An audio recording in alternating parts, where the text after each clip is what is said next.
Your pen that come around with the... Yeah, that was in there. Mine, it was in here, Yeah. Got shit, the I'm numbers, gonna chuck Rochelle. it We got out. 8.7. I'm not going. And I've lost my pen, have I? Good morning, council, staff and members of the public gallery. Oh no, here it Due is. to COVID-19 restrictions regarding gatherings and the need to comply with social distancing measures, council wishes to advise that there are limits to the number of attendees in the public gallery. Federation Council wishes to advise members of the public gallery the council meetings will be recorded and will be available after each meeting on council's website. All care will be taken to maintain the privacy of those in attendance. However, as a visitor in the public gallery, your presence may be recorded. By remaining in the public gallery, it is assumed your consent is given in the event your image is broadcast. This includes any filming by television cameras if attendance is approved by the General Manager or Mayor. I'd like to acknowledge the traditional custodians of the land on which we are meeting today, the Bangarang people, and acknowledge the Aboriginal and Torres Strait Islander people who now reside in this area. I extend that respect to the elders, past and present, of Bangarang nations. Thank you. I now call for apologies and applications for leave of absence by councillors. Don't have any, Mr Mayor. Have any? Item number 4, confirmation of minutes. Would someone like to move the minutes of the ordinary meeting on the 28th of September 2021? Thank you. Councillor Thomas, seconded by Councillor Law. All in favour? Right. Against, carried. Number 5, disclosure of interest. Thanks, Mr Mayor. I have several. There's one in the business paper already, being myself, declaring a significant non-pecuniary interest in report, get to my form, sorry, 8.6 being the community grants, round 1, recommendations, and specifically the grant recommended for Corrapony Club. My 4 children are members and riders of the Corrapony Club, so I'll leave the meeting when that one is considered. Similarly, Councillor Paul Meagle has declared a significant non-pecuniary in the same agenda item 8.6, community grants program, being a member of the board of the Rotary Club of Cora. So Councillor Meagle will also leave the room. Councillor Sean Whitechurch, 8.6 again, community grants, being the manager of the How Long Golf Club, who in for grant. And also Councillor Bronwyn Thomas, same report, 8.6 community grants, being a financial member of the Oakland CWA. So if there's no others, they're the disclosures. Thank you. Thank you. Would someone like to move those, please? Moved by Councillor Whitechurch, seconded by Councillor Wales. All in favour? Right. Mr Mayor, just for clarity, Mr General Manager, I think that was item 8.5, the community grants. Yeah, that was my fault, sorry. Ah, sorry. Okay. Yep. Thank you. Against? Carried. Okay, now we'll move on to item number 7, the General Manager's report. Thank you, Mr General Manager. Thank you, Mr Mayor, councillors. 7.1 is a report on the disclosure by, take it off to speak, disclosures by councillors, audit, risk and improvement committee members and other designated staff persons. Returned for 2021, so legislative requirement, they will be lodged by 30 September 2021. Recommendation there is to note the tabling of the report of the disclosures of the returns for that period. Thank you. Moved by Councillor Kennedy, seconded by Councillor Law. All in favour? Aye. Against, carried. 7.2 is the November extraordinary council meeting, November 2021. So report here recommending councillors hold an extraordinary meeting at 9:30 a.m. on Tuesday, 2nd November 2021 to determine tenders for projects and any other agenda items. Thank you. So moved by Councillor Longley, seconded by Councillor Kennedy. Any questions or comments, councillors? If not, I'll put it. All in favour? Aye. Against, carried. 7.3 Riverina Regional Library update. So this is an information report for councillors to be aware of the situation as it stands with the RRL and the possible withdrawal of Wagga City Council. So if that was to be moved and seconded as per the recommendation, happy to discuss or take questions. Thank you. So moved by Councillor Thomas, seconded by Councillor Meagle. Any questions or comments, councillors? Councillor Thomas. I'd just like to make a bit of commentary and also receive some commentary from Director Shannon if she's available, but if not, I understand the circumstances. So it was just I actually sit on this committee, been part of the journey since I was delegate. So it's really exciting. Our libraries have actually grown. Their growth has been exponential for so many reasons. I know actually it's probably a bit of a positive has come out of COVID-19 is that it's nearly become a resource hub, especially at our smaller centres of How Long and Well. I would imagine that I could get some information from my fellow councillor Longley about how long I would imagine that the thoroughfare of people have increased for various reasons, whether they're seeing it as somewhere as a bit of a safe haven or they're seeing it as a resource centre. You know, the use of the libraries and also the provision of the workshops, both for our littlies and our elderly citizens, is absolutely amazing. I just really wanted to receive from Director Shannon, more for the purpose for those in the chamber and those listening today, was proportional costs of our libraries. There's a breakdown in percentages from the funding. I was just hoping to get that from her today, just for clarity purposes. But that's fine. I can leave that question Thank you, pending. Councillor Thomas. Thank you. I might, I don't know whether Jo would be coming in through this system, would she? I haven't, no. No, so she probably could take a comment in her report section. But just for clarity, are you talking about our total output of our total cost for library?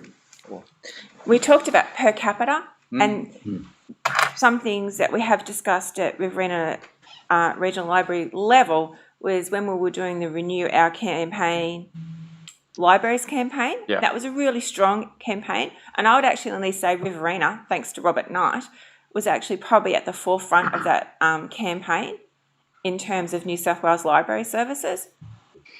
And what they did, they based it on per capita and how those funds looked per capita from the state government. And I just thought, because Jo was quite across it the other day in policy and resource, I just thought for chamber purposes it would be good to I'm have happy those to figures. wanted to defer this report to Jo's that'd section. be a good idea.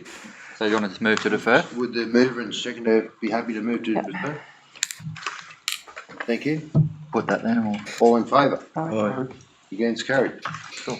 7.4 is the Ballpark Caravan Park update, specifically in relation to an unsuccessful Building Better Regions grant, so federal government grant.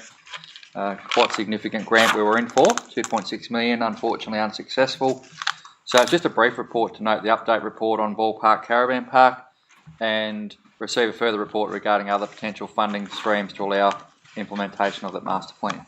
Thank you. Moved by Councillor Longmire, seconded by Councillor Meagle. Questions or comments, councillors? Councillor Meagle. Thank you, Mr Mayor. Just a question for the General Manager as to any feedback as to why we were unsuccessful in the grant process. We've certainly registered for feedback, and sorry, I have not got whether the grants officer Luke Boblack has attended that session or not, but I can chase that up and put that forward. Yep. Any further questions or comments, councillors? If not, I'll put it. All in favour? Aye. Against, carried. Motions for the LG New South Wales conference. So with COVID conditions, there's a split of the conference this year. So the board elections and all those processes will take place via virtual. Still hoping to have an in-person conference in early 2022. So seeking early input as well into some motions, and Councillor Thomas has gratefully put forward a couple which I'm sure you could speak to as well. So we might suggest that recommendation there to adopt the following motions for submission, advocating for the importance of local government in providing and maintaining viable recreational water. Won't read right through it. It's a very important topic there. And the second one equally about supporting greater representation of First Nations people in local government and in water policy. Thank you. It's moved by Councillor Thomas, seconded by Councillor Longley. Councillor Thomas. I'm happy to talk to it. And these couple of motions as part of due process have already been on our business papers because they had to be on our business papers in lead up to the MDA National Conference, which was held in May. And then as part of that too, and how fortunate to have that experience. And when I come back to the June meeting and gave my report on that particular conference, I was actually able to provide you all with a link called Homily to Country. I don't know whether anyone took that opportunity to watch that, but it was nearly an earth-moving experience to actually watch that, and then also just to come from the Southern Connected Basin, as in the Darling, Wentworth, Murray River area. So it absolutely gives scope. The other important thing to note is that we actually received a really great citation from a fellow councillor at Greater Shepparton by the name of Mr. Greg James, who was a local Indigenous leader there. It was absolutely inspiration, and his journey to actually become an elected member at Greater Shepparton. He gave us insight on how that happened for him and how he's walked to become that, spokesperson for his people. So if those couple of motions can move forward, that'd be absolutely brilliant. The other thing I was considering, which I was looking at penning, was something about roads and infrastructure as well, to come from Federation Council to go to Local Government New South Wales. But as part of that process, I was basically trawling through the ALGA website and also Local Government New South Wales website, looking at what they had in place already for roads and infrastructure, and just some feedback from the General Manager. I suppose at this point, do you think they have captured it enough? Do you think further motions need to go to Local Government New South Wales at their conferences to actually give citation about the condition and how local government's travelling in terms of infrastructure and roads? And the other thing I just wanted to get some information back was, with Local Government New South Wales, do not only local councils have input, but does Ramjo also put forward motions to go there? Does country mayors also put forward motions to go there? Just looking at how that fits in the environment. Thanks. So on the infrastructure, I think there's never enough time. There's always time to be putting forward more, I suppose, pointed recommendations for motions, because they've got, as you know, they've got a great sort of record of all their previous year's motions and where they've got up to. So they're very strict on what's got to make the gate for the next conference. So we're not debating old matters or things that are already in process. But I think looking at where all the councils are up to, but especially merged councils with infrastructure funding and gaps that we need to fill to maintain our road networks especially, and keep our other services at the high levels, I think that's something that'll have to come forward again. So we can do some more work around that. On the RAMJO, they're a joint organisation that are prescribed in the Local Government Act, but I don't think they do put motions forward as their own entity, but they certainly really like to be aware of what, within the RAMJO, what we're putting forward, so that then, I mean, most votes all go the same way if it's a regional rural thing, but there is that opportunity to and we'll certainly mention that at the board meeting coming up about where we're heading. And country mayors know, but obviously they do a whole lot of work, almost a bit like LG at the more informal level, but they still have a lot of motions they push forward, and they have some good coverage with ministers and government when they do have meetings, when they can. Yeah. Councillor Thomas, and just if I could add to that, I think we are, in a sense, a special case. When you look at the amount of grain that's harvested in our LGA, we're the largest in the state, if not, one of the largest in the state. So really, we've got to get a return back for our GDP that we're giving the state and the country, and we will never be able to service our infrastructure by way of rates. And particularly when we get a good year, we're seeing how the roads are falling apart from that moisture. But you've got to have the moisture to grow the crops, and then your roads fall apart. So I think we are a special case, and I think that should be highlighted. We're a bit different, a bit like Moree Plains. So I think a good point. Did you have a question? I was just to follow up from those comments, I was just going to say, well, possibly can we get something in our bookwork to reflect what we've just discussed, that we would like to have an additional motion go forward to local government. I don't know whether we're running out of time to actually then get that endorsed at our November business papers as part of due process. But also, it was like what I brought to the table for our September meeting was that grain harvest scheme document, and how Federation was absolutely reflected within that document. And we received some input from Director Carmichael about that document, how you use that document, especially as a basis for some of your funding applications. So possibly you could grab something out of there in terms of if you want concrete figures, because that is a statewide document and has input from a number of LGAs, whether that could be a possibility to have on our books. Yeah, and I think given the caretaker mode is in November, it doesn't stop council from having a whole range of other resolutions. It's just tenders and certain things they can't change mathematical like budgets and that, but we can certainly take that on board and put, and we were anyway, put more things through November or potentially the new council, which would have to determine its own platform, but in that late December meeting, which we have to have, that would be something that we'd be recommending even as staff to formalise those. The deadline's, late January.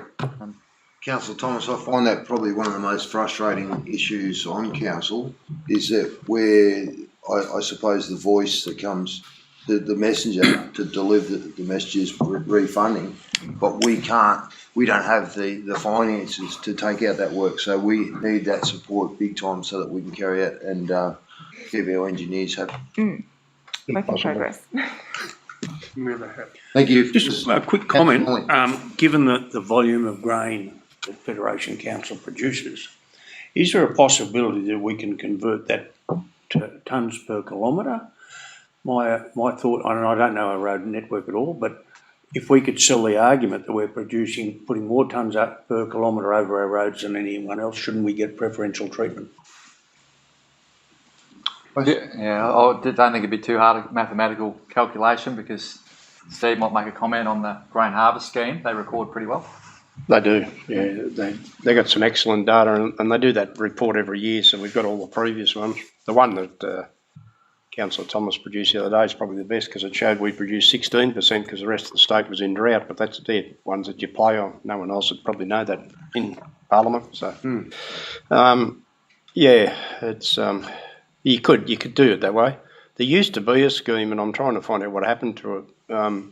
The timber haulage groups up in the hills all get a pro rata for the amount of logs that come down, because state forestry or the private companies, probably more these days, that run all the timber stuff up around Tumut and Tumbarumba, especially here in the north coast and everywhere, they don't pay rates. So there's a certain amount of money comes back from the amount of tonnage that's hauled on roads each year, comes back as basically to offset revenue. But there used to be a scheme that didn't have a lot of money in, but it had money in it for harvest, for grain that went from a silo by road instead of going by rail. And I don't know what's happened to that. In my time that I wasn't in local government, it seems to have disappeared. We did find one the other day, apparently at Oaklands. There's an agreement there with GH Grain Handling to pay so much per tonne. Grain flow? Yeah, which we're just chasing that up. It hasn't been sent out for a number of years, but we're chasing that one up again. So I think it's worth pursuing that, just as there is an avenue there, I believe. They pay it to the timber industry for a different reason, because they don't pay rates, but it certainly does do damage. And certainly with that submission that we did to the people that are doing the assessment of upgrading the Rock to Boree Creek rail line, we sort of hinted to that, said, well, if we're not going to take the railway line from there to Oaklands, how about you at least incorporate some money to upgrade the road from Boree Creek to Oaklands, to at least give us a platform where we can transfer grain from one lot of silos to the other and put it into either Melbourne or into Sydney. No worries. So, yeah. Thank you. All right, thank you. Anything further on those motions? If not, I think that put up a good point there about the heavy upgrade of that line to take the big trains. If that got up, it'd be huge. But as Steve mentioned, and the other one probably on Steve's point just quickly was that royalty for regions terminology they use for mining, where mining LGAs get share back of royalty that governments receive from mining. And Councillor Thomas's point about putting forward some more directive motions for government to take on board would be that, as you've raised a lot over all the years, about the GDP they get from all the regional product from out here, and having those facts to say with how much grain's getting produced and creating so it's not on the grain grower and it's not on the grain corp like we do with DAs, it's actually on government to put money back based on your proof of what you're producing out here. So Government funds on. So would you like to, I thought that was a very good point, in relation to rail, like there's probably some thought around that. Well, I don't know how. Point that, Sorry, Councillor Longmire. if I may just comment on that, many years ago in the old Corrawee Shire, we actually lobbied the Victorian Minister for Rail and the funding came forward to upgrade between Benalla and Oaklands something to the tune of 28 million. I think it's another thing, another side of it we should be looking at, because I crossed the railway line in Oaklands the other day and there's a few kinks in it, and we wonder why the train only goes very slow. Well, you know, because of and Oaklands has been a receival centre in the Victorian network probably out of 10 years, I'm not sure what number of years, but 4 out of 10, one of the biggest receival centres. And so that's another thing. Perhaps we should be lobbying VicRail to do something there again for the upgrading of that section of rail. And probably to your point, if there was an upgrade from Oaklands to Boree Creek, New South Wales could probably keep a bit of fat in the state. Most of all the Victorian grain at Oaklands is going into Victoria, as you've said, down the ports.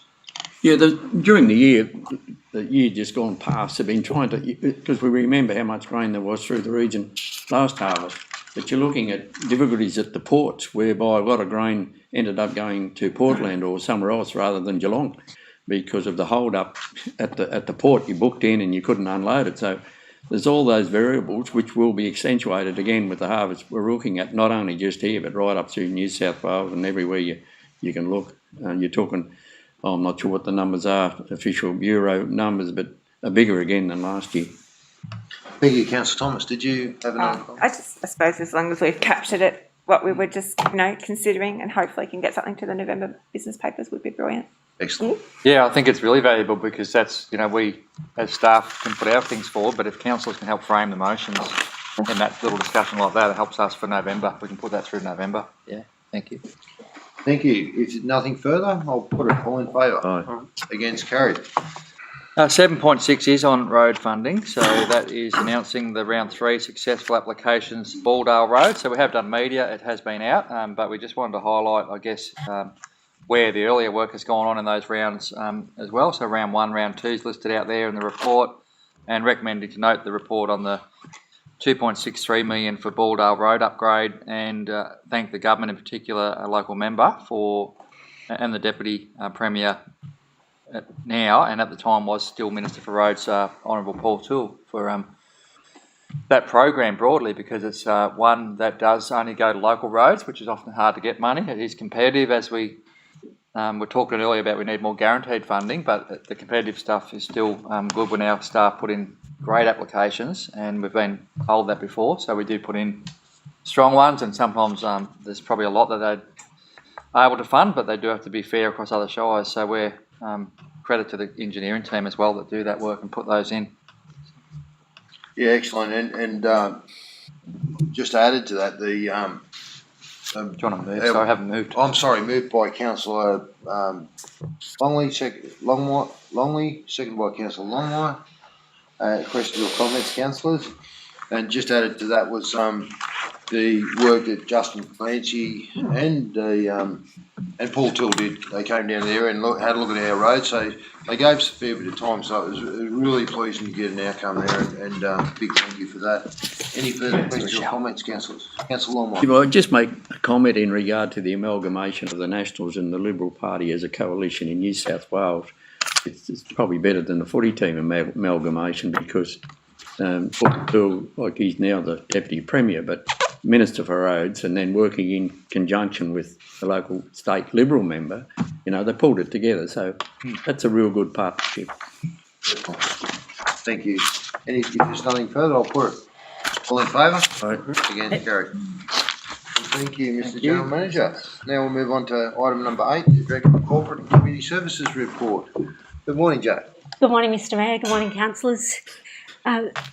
Excuse me, Mr. Mayor, would you like to do 8.1 first, or the one that was deferred from 7? If you whatever suits you. If we Do the library? perhaps do the library one first, if we may. That's fine.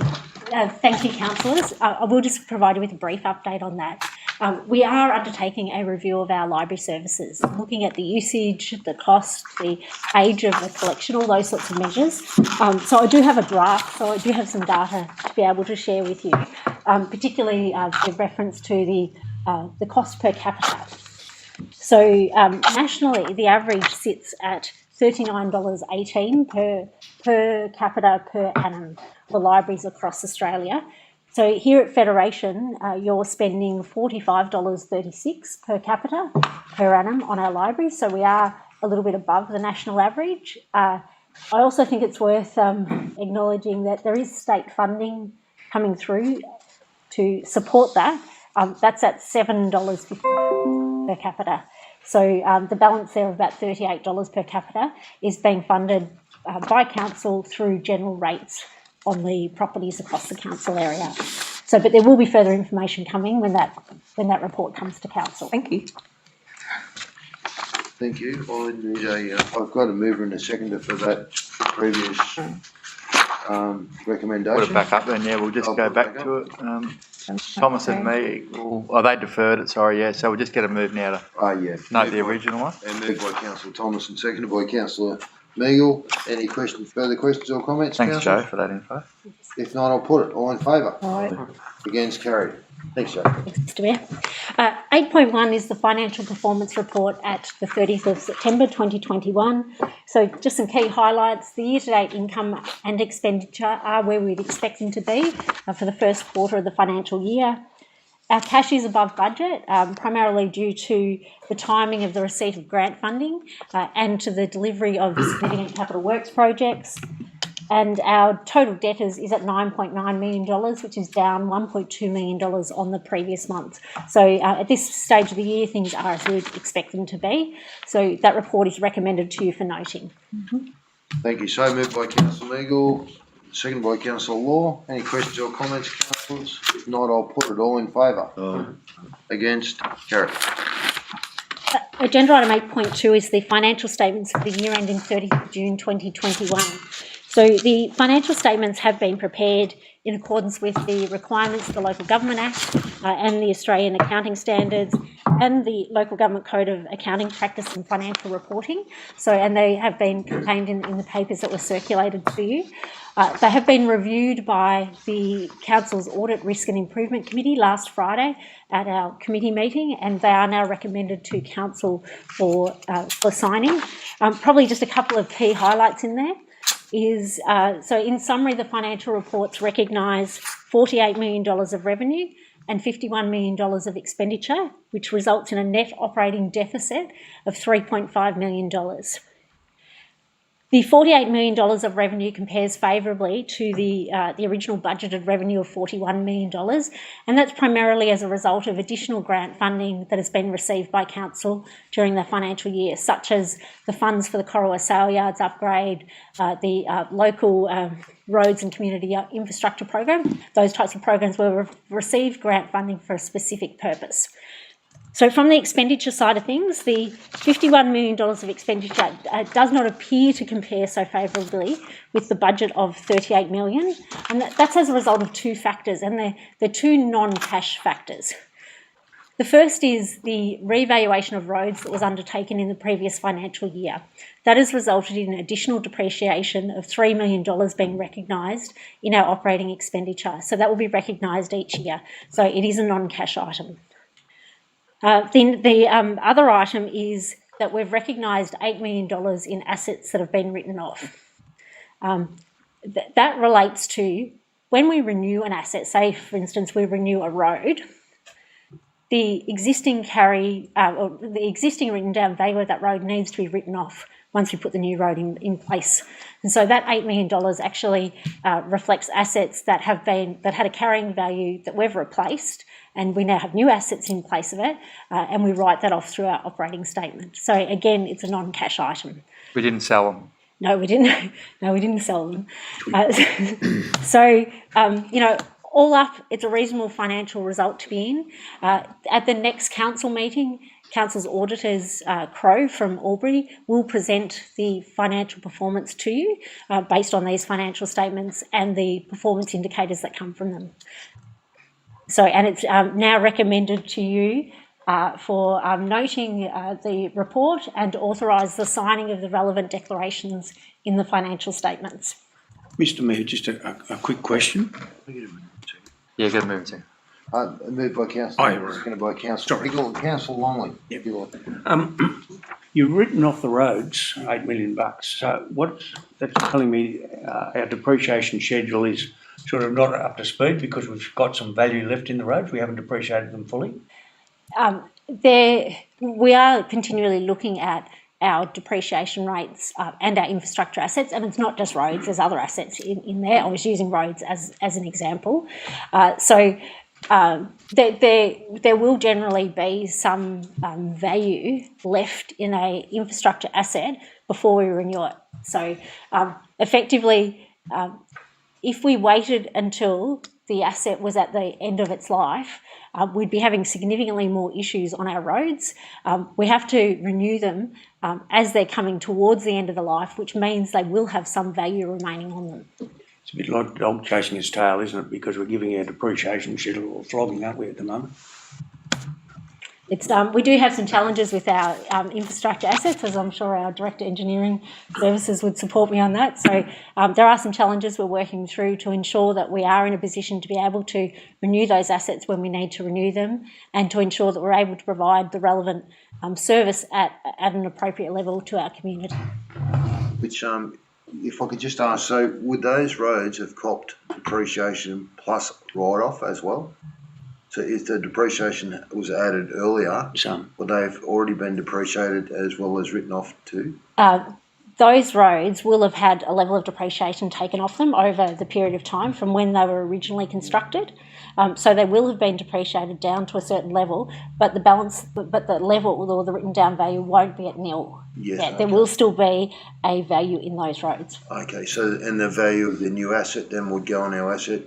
Yeah. Yes. Okay. So would that have counteracted that 8 million? No. So effectively, we will recognise those new assets as new assets. We'll depreciate those based on what it cost us to construct them, and then over time they will be revalued when we do the next round of revaluations. Yeah. And it will flow on from there. So my point being, along with depreciation, a council would find it very difficult to keep up with any depreciation on a road when it's so heavily dependent on outside funding for just that. The rates won't cover it. So you go and depreciate your roads, which goes against your bookwork and your budget, but you can't do a thing about it because you're not getting the income in to do something about that. Yes, and that's effectively that increase in depreciation recognises the use of their asset and the write down of that asset for having it there for a year. So it is more reflective of the amount of funding that we should be investing in the roads, but we don't necessarily have capacity to do that. Correct. And because of those two items, our budget would have been in a positive area. Correct. Put depreciation in and we've gone into a negative. Correct. Yes. It's called balance sheet adjustment, isn't it, or something like that?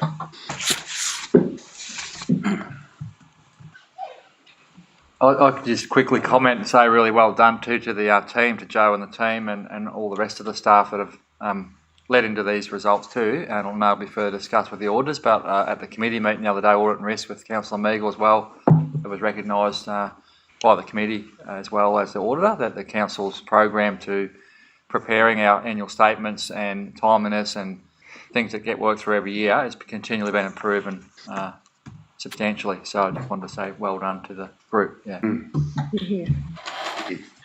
Would you like a round of applause to go along with that? Oh, well, Joe, round of applause. Thank you, Councillor Meagle. Thank you, Mr Mayor. Just to echo the comments of the General Manager to Ms Shannon and her team, not only has the numbers improved significantly on the previous year, but there's been a lot of work that's gone behind them in terms of the timing to have all the components ready to present your financial statements has happened in a far more streamlined manner this time than 12 months ago, and it's been due to a lot of hard work from the finance team. I'd also like to recognise that the improvement in the financial statements has come from a number of areas. As has been previously discussed, we've copped a heap in depreciation because we've built a whole heap of new assets over the period of time that have now go on to our asset and therefore onto our depreciation scheme. So we've been able to weather that to a degree. And also, I know I stood here many meetings ago and sort of queried whether the organisation could bring to the table the savings needed, and they have. And I wish to congratulate the organisation on finding those efficiencies, and we all recognise that they're going to have to continue to happen in the time going forward. But it's been a very much a holistic approach, and I just wanted to make mention of that fact. Thank you. Well done. Any further comments, councillors? Questions? If not, I'll put it. All in favour? Against, carried. Agenda item 8.3 is an amendment to our long-term financial plan for 2021 to 2031. So as you'd be aware, we've now updated the financial sustainability indicators by fund, so by the general fund, water fund and sewer fund. So we've updated the long-term financial plan to include those as an appendix in the document. And that is now recommended to you for adopting the amended long-term financial plan 2021 to 2031. Thank you. Moved by Councillor Thomas, seconded by Councillor Law. Any questions or comments, councillors? Councillor Thomas. Just 2 items, possibly questions without notice, but really happy for you to take them on board. Just want to revisit long-term financial plan. There's been an addition to our long-term financial plan. Obviously, when the general public see this on some business papers, they're wondering how this happens. So it's our role then to convey that message back to them. So we go back to May, and the original long-term financial plan was on public exhibit. We had submissions to that public exhibit, and we absolutely encourage all our community members to do so when anything's on public exhibit. And we actually thank them for doing that, for taking the time out to not only read the document, but also write a submission. How much influence do those submissions have on the final product, that policy that comes to our table? And second part to my question, part of the long-term financial plan was a table called Financial Sustainability Indicators. I was just wondering if you could give us an overview on how you produce those indicators, and then part of how they're used as part of the journey throughout the financial year. Thank you. Couple of easy ones. Yeah, a couple of easy ones there. I might give a brief answer now, if I may, Councillor Thomas, but I think further information will need to come to a future council meeting. So the first question is about the submissions that are made through the budgeting process and how much influence they have over what is presented to you. So as you would be aware, each submission that is made comes to the chamber. And they are all presented to councillors so that you have an opportunity to consider them when you are, or prior to adopting a budget. So there's the opportunity at that point for a councillor to propose that there be a different focus or a different prioritisation of things based on the feedback that is received. Those submissions are also received by the executive, being the general manager, and the directors. And so we do take those on board with respect to our future planning, with our budget preparation. Sometimes there are things there that we can't deliver on within the budget that we have in front of us. So it may need to be something that's factored into future year planning. Or it may be feedback on how we present something. So we look at ways we can present things more clearly to be transparent. So it really comes down to what the submission is. And I think it's probably, it might be worth us going back to some of those submissions to bring them back to give you a level of comfort that they are being considered in that budget process. I think, but I can assure you they are considered internally by council officers, and they are presented to you in the chamber. Sorry to keep going like that. I think some of the concern is that when it comes back to a business paper like this, I'm not saying a lot, but I've had maybe 2 inquiries to say, why is it back on your business papers? And then it's really hard for me to explain to them why it's back on my business papers without that public exhibit, returning to a public exhibit phase. Yes. So maybe we need to do a little bit of comms work around that too after today. Yes. Just to explain why that process wasn't required at this particular point, considering it's now October. So yeah, and I'm happy to do that, and perhaps we can have a conversation outside to see where we can actually target those communications. Yeah. So with respect to going back out for public exhibition on the long-term financial plan, if we were making changes of any significance to the long-term financial plan, that would be my recommendation to you under the Local Government Act to go put it back out for public exhibition. What we have here is just further information on the budget that you have already adopted. There's no changing any of the dollars in the budget or the long-term financial plan. The long-term financial plan already contained consolidated financial sustainability indicators, which was the combined general water and sewer fund. So this information is about just providing a little bit more granular information for councillors and obviously for the community. So I'm hopeful that in future years we'll be able to have this as part of the version that goes out for public exhibition, so that information is there. So that's probably that's the first. Is that okay, Councillor Thomas, for the first question? Yeah. Now, the second question was about our financial sustainability indicators and where they've come from. So most of these financial sustainability indicators have come from the Office of Local Government.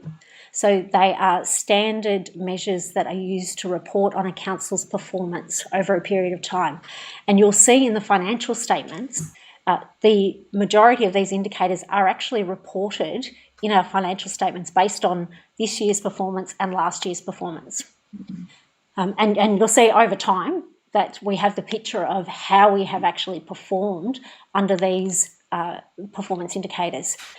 By including them in the long-term financial plan, what we're doing is we're forecasting what are those indicators going to look like based on the budget that you've adopted, so that you know in advance, well, what are those measures going to be if we decide to adopt this budget, or rates at a certain level, or expenditure at a certain level. So because they're all important factors in the budget, in setting a budget, to ensure you understand what those future implications are going to be. There are targets in each of those indicators. They are the ones that are coming from the Office of Local Government.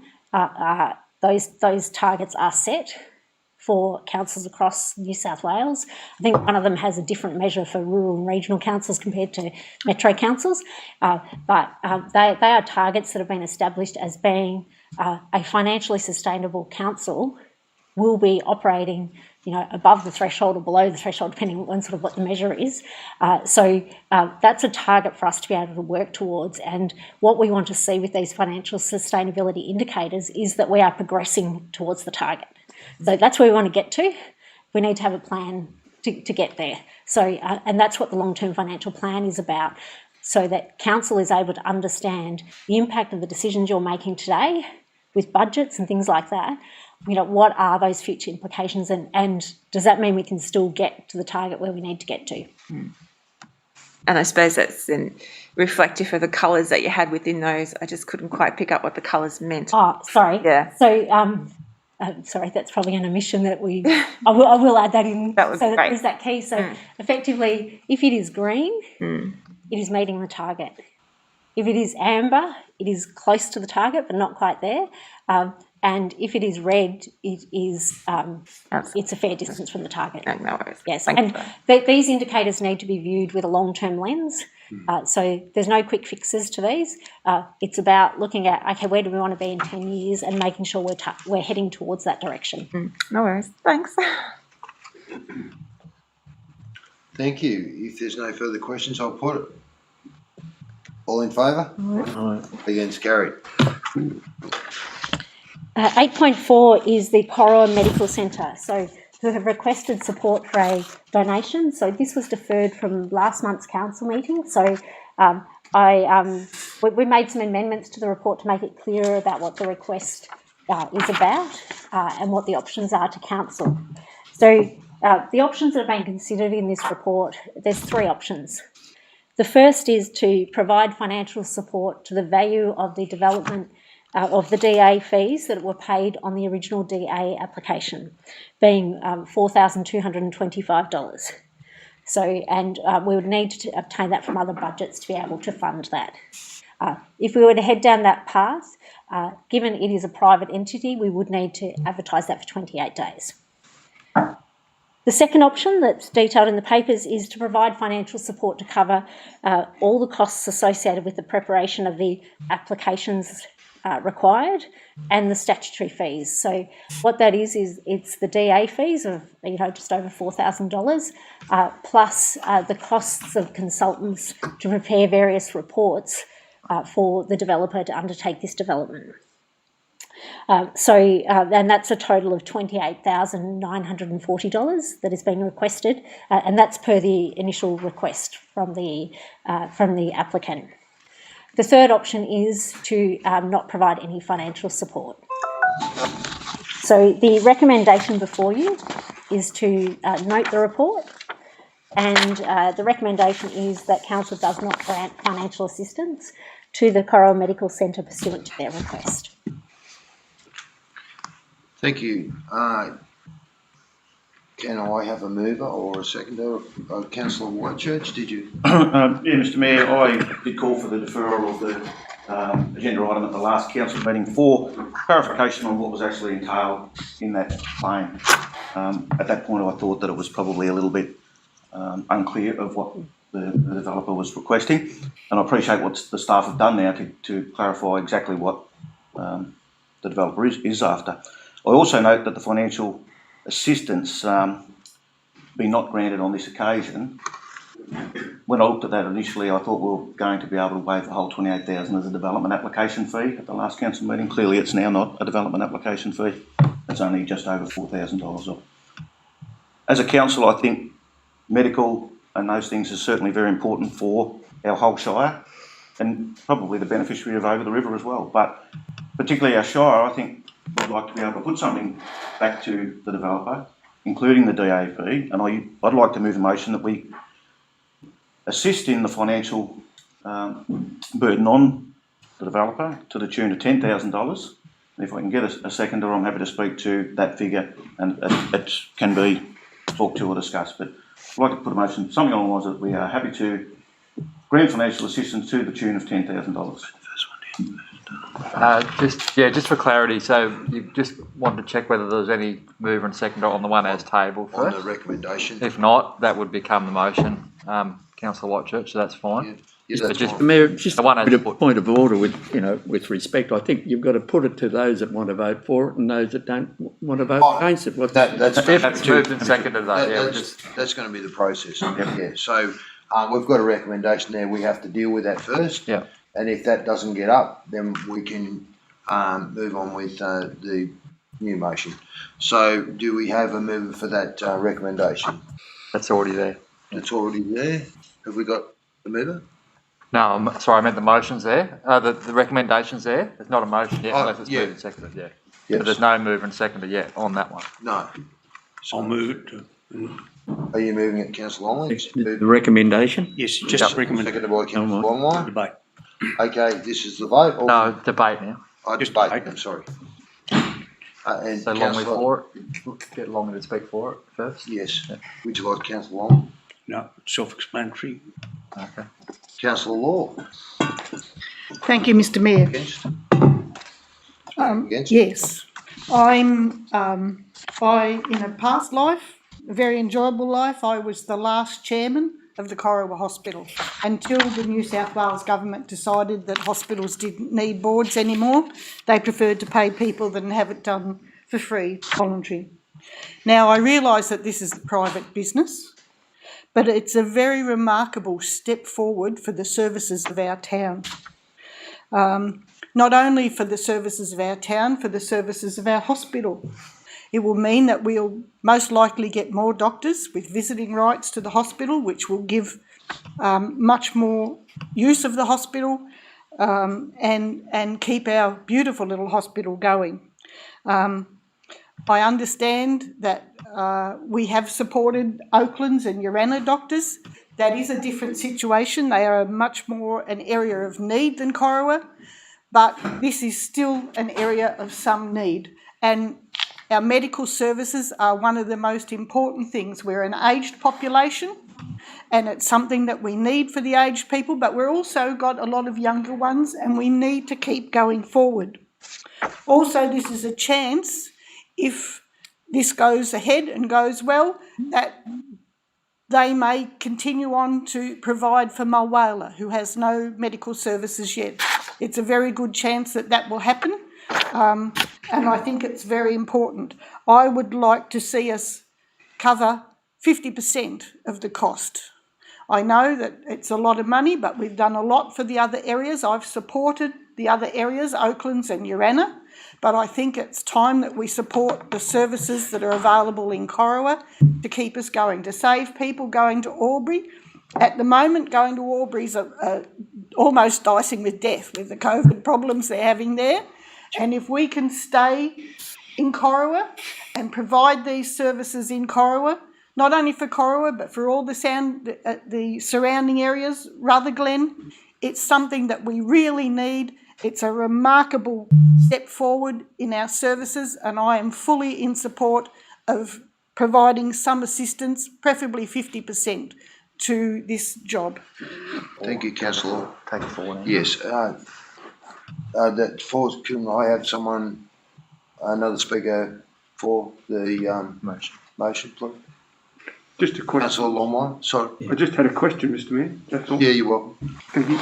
Just a quick question. I believe that one of the reasons that this request has been made was the financial impact over the length of the DA process, which was from December through to May. And I noticed that in the report it says that that process was no way in the fault of councillors. If you listen to the other side of the story, they believe that it is. So is there any way that we can get some clarity on that process? Because at the moment I've got a he said, she said scenario that is conflicting me somewhat. And I would like some clarity, if I could, from any of the directors or the general manager. I may refer that to our Director of Development. Thank you, Councillor Meagle. Thank you, Councillor Meagle. With the application process, there was consultation and referral backwards and forwards between council staff and the applicant's consultants in relation to the variations sought to the development control plan. As you'll be aware, when it was reported to council, I think it was in February this year, there was a variation sought to the on-site car parking, and there were a number of other issues that had to be resolved before it could be presented to council. And that is it's not an easy process to go through. It is time consuming, and it took approximately 5 months.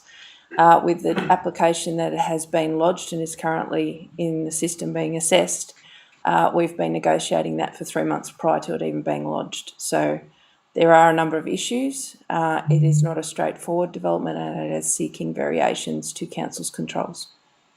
I think that covers it well, Director, because the comment even, I think it might have been Councillor Meagle, in that original approval for the one that's been not gone ahead with was around traffic management around the side and angle parking, and I think 4 or 5 months is not an unreasonable time to be working through with the applicant and the developer to try and get a solution to present to council. And I think what I gained from the support towards something would be definitely more of a token of health support generally, and then no way a reflection of anything that council has delayed in the system, albeit he's obviously put that claim forward that that's what they're claiming. I think council would need to be really clear that it's not a some sort of a donation because of that time lapse. It's a donation towards the greater good of health in the community.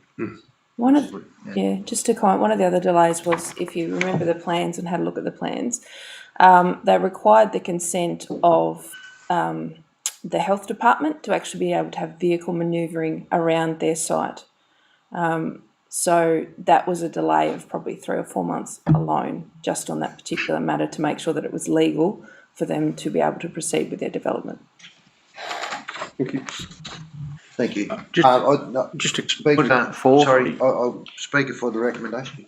Yeah, thank you, Mr Mayor. In regard to what has been said in the debate, there's no question that health is a priority. I agree with that. But it seems to me that if we go back, we've got the officer's recommendation, and certainly that's not an easy thing to come up from the officer's point of view to be able to recommend, I wouldn't have thought, knowing, about health. But having said that, the financial implications are there. And so do we go back?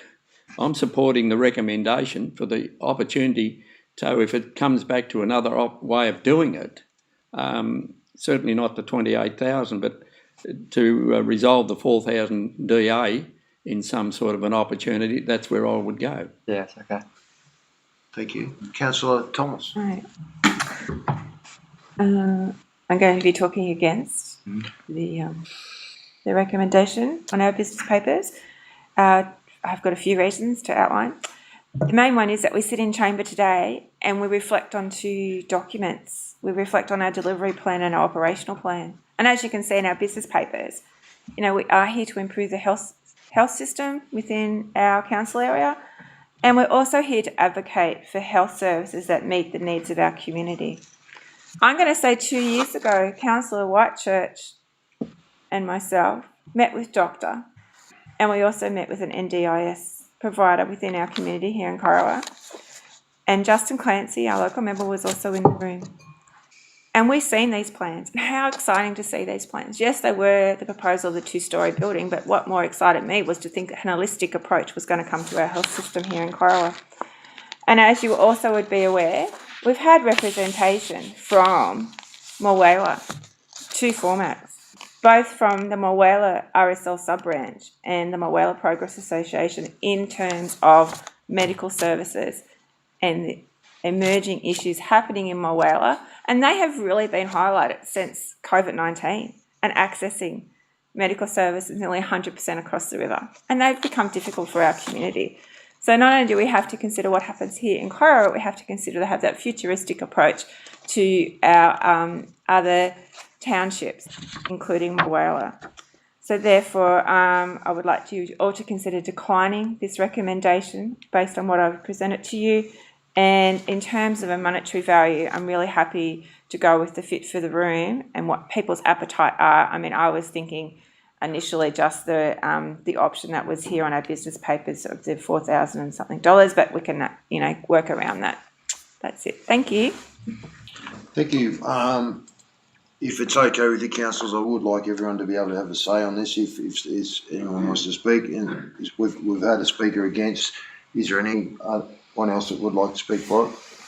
Just a question about Councillor Law. Which 50%, Councillor Law, the 28,000 or the 4,000? Of the whole lot.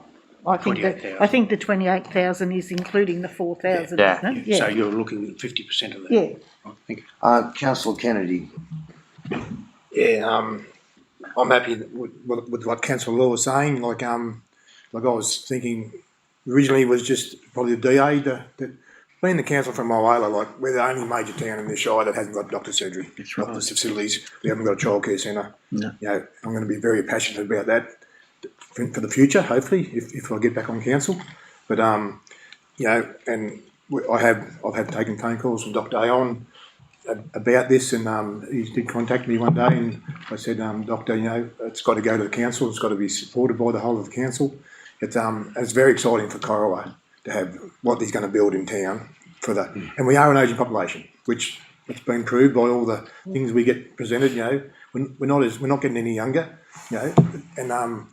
And especially with the COVID, like as Councillor Thomas said, the COVID in Morwela, all across the bridge, you've got the hospital over there. Even though I upgraded the last stage of the hospital over there, I upgraded the room that I was born in. Now now the specialists come and sit in there. So it's pretty exciting times for Corowa if we can help out some little way.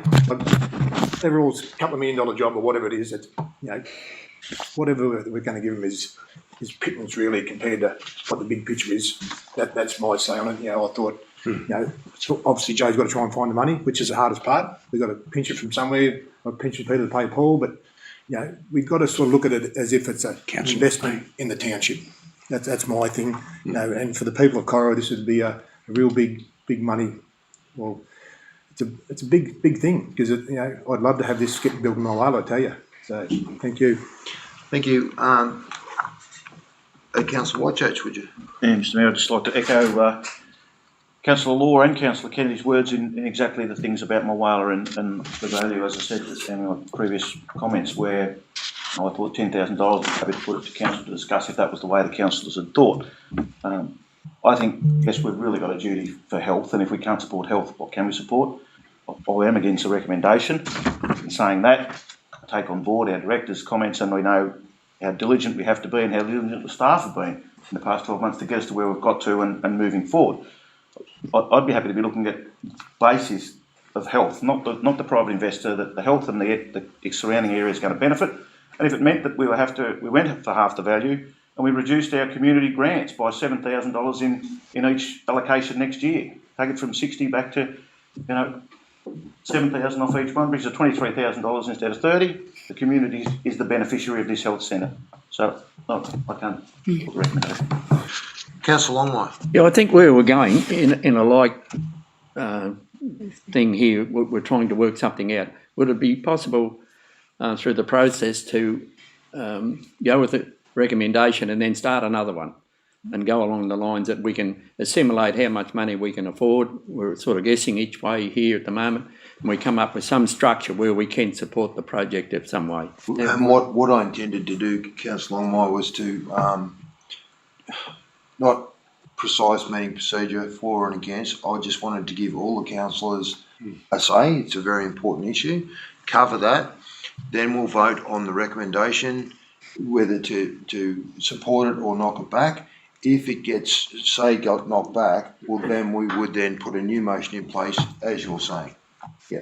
So before I do that, Or it could be withdrawn. or it could be withdrawn. Yeah. Withdrawn. Yeah, and if I could just have a little quick say on that, my position with it is, and I certainly know that we've got a different medical system which has been supported very well by this council. I also know that Howlong's got a medical facility over there which is owned by Federation Council, I believe. And I think, and I really feel sorry, I don't believe this is an issue of staff or a problem that we've caused. But what I do believe, and it's one of the most important things in our community, particularly in our day and age, with the way that COVID, etc., the pressure on our hospitals, Albury-Wodonga are screaming out for money for expansions over there now. So if we can find a way through, and we just need to dig deep because it's the most important thing. This doctor is doing you can say it's a private business, but he's servicing the community like no other. Like, he's expanding the facilities that are only going to make your medical facilities greater in the whole Coral region. If he can go on and support, and we encourage him to support Mulwala, and we also obviously need any help in how long that we can get to try and lift their medical issues that they've got currently. So I feel so much for our staff that have done a brilliant job on their finances. I just feel that this is such an important one that I would be happy to spend the 50% and see it be taken out of community grants, because I think if we're going to grant something for the community, this is the thing to do. Okay, enough said. I'm going to, Councillor Mingman. Yes, Mr Mayor, just before we get to the debate, I would like the chamber to be very cognizant of a couple of facts. One is the financial one, which everybody seems to have grasped pretty well. The other, and I think the more pressing thing to be cognizant of, is the precedent. If we're going to do this, and we all seem to be very, very much willing to support it, then we have to have a basis for that support. And I would like the chamber to very, very seriously consider why you're doing this. Because he's a good guy, or because it's health? Because the next time the chamber is in session and someone comes with another great project, are we going to do it again? And with another project, and I'm not talking health, I'm talking different elements of the community, when they all come, are we going to do it again as well? So very cognizant of the precedent that we're about to set, if that's the way we vote, so that we can stand here and say there is a valid reason for what we are, for going against the staff's recommendation, and that therefore we don't open ourselves up to ongoing situations where we may not have the finances. Not that we're flush with them now. We've clawed our way back to a state where we're just hanging in there quite nicely, but we don't want to be then putting a millstone around future councils next. That's my only comment. Thank you, Mr Mayor. Thank you. Just a little comment on that. totally agree with what you're saying, and I see, precedents as a dangerous things for councils because, you've got lots of businesses. In this case, I see our state set up with a separate minister for health. Health stands out there far and beyond many private business. It's one thing that covers everyone, from mum to dad, grandparents, in every family. It's something that there's a massive pressure on in this country at the moment.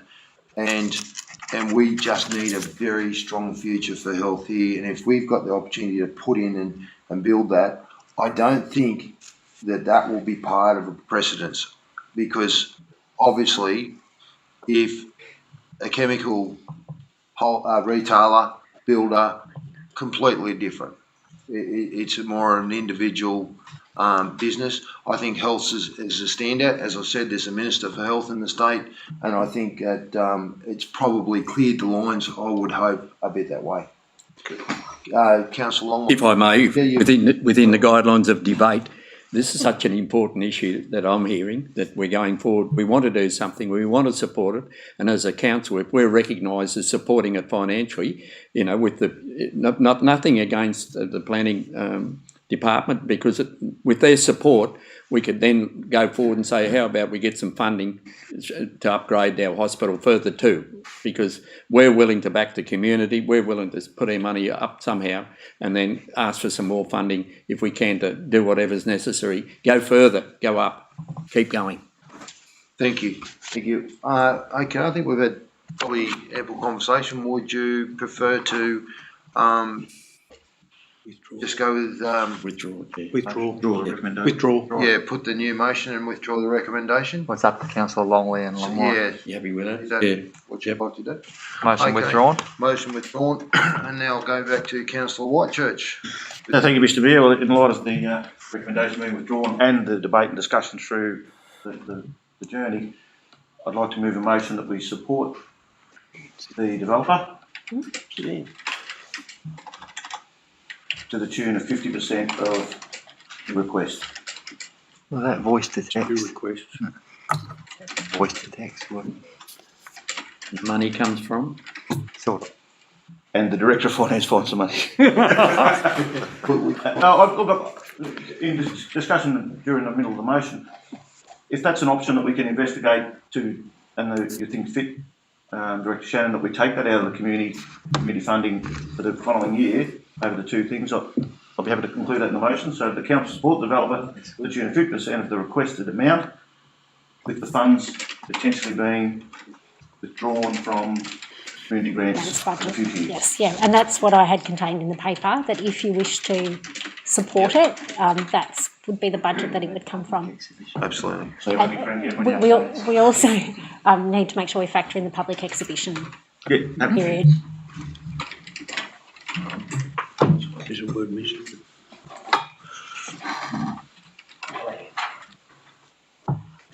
Proposal for 28 days and receive a further report. You can do that.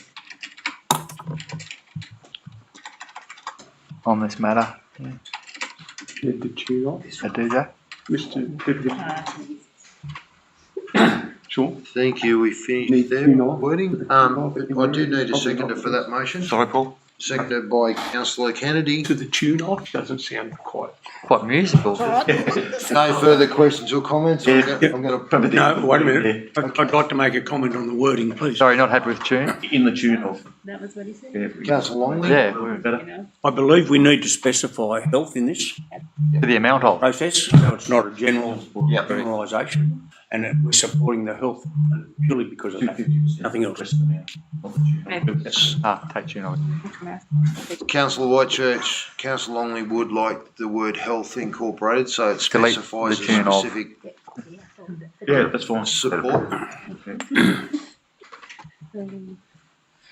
And I think you could put in the amount, maybe 14,500. Yep. Yes, I didn't know that exact Yeah. detail. I thought 50% would get the same result. Yeah, lots of touch over 50%. but- To an amount of. I think of is just a bit clunky. The council support the developer of To an amount of. to amount of 14,500 For the purpose, For the purpose of specific purpose of health in the community. supporting the health, yeah. Bill said. Health support. Of the community.